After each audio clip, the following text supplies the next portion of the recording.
Salam, Ibu Bapak, Saudara-saudari yang dikasih dalam Tuhan. Malam ini bersama kembali kita mendengarkan satu perenungan firman Tuhan dari kitab Yeremia pasal 14 ayat 13 sampai ayat yang ke-18. Saya membuat satu tema untuk kita, yaitu waspadalah dengan sesuatu yang manis. Saudara, Ibu Bapak, ada satu pepatah Itali yang mengatakan, tidak setiap orang yang memberi obat itu adalah seorang dokter, dan tidak semua orang yang membangun rumah itu adalah tukang bangunan. Demikian pula, tidak semua orang yang bernubuat itu adalah nabi. Dalam Perjanjian Lama dikenal istilah nabi, bahasa Ibraninya prophet, yang berarti pemimpi atau pelihat. Namun nabi, ada nabi yang asli dan ada nabi yang palsu.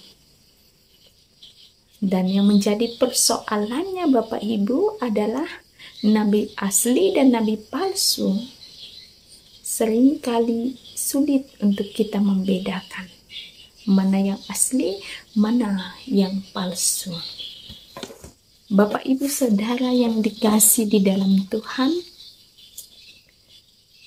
dalam keadaan yang sangat sulit yang terjadi dalam kehidupan umat Yehuda pada zaman Nabi Yeremia, dalam kitab Yeremia pasal 14, keadaan umat mengalami keadaan yang sangat sulit pada saat itu, sehingga tidak banyak orang yang memilih jalan pintas untuk lepas dari penderitaan, dan tidak sedikit orang yang lebih suka mendengarkan pengajaran yang menyenangkan telinga, sehingga yang terjadi banyak dari umat Yehuda yang lebih suka dengan pengajaran-pengajaran nabi palsu.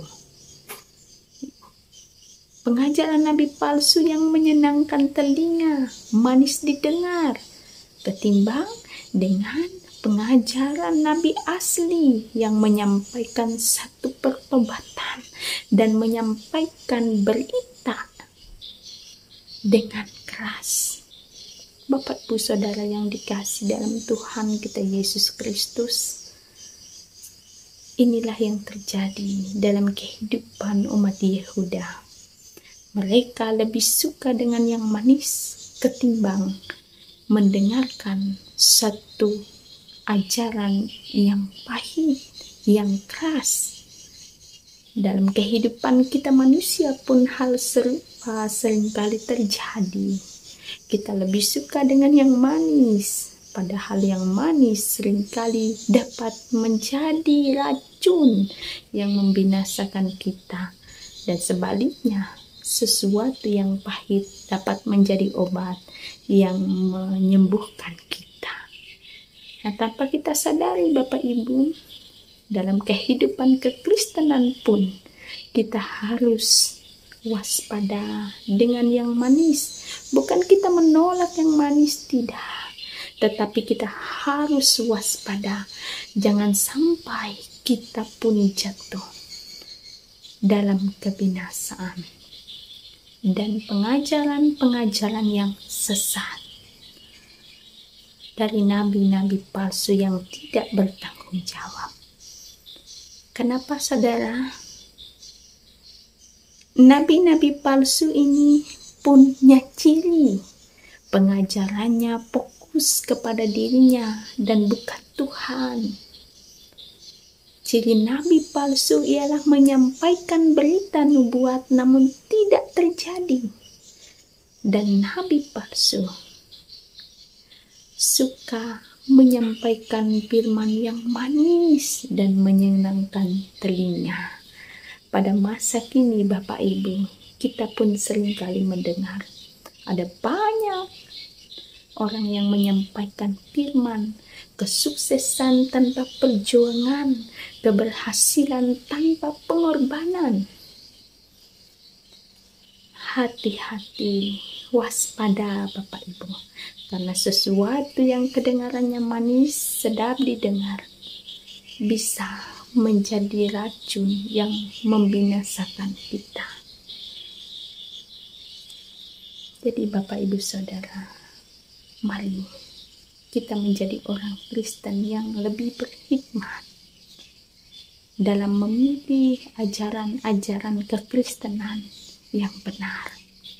Biarlah kita dapat menjadi murid-murid Tuhan Yesus yang sejati, mendengar pengajaran yang benar.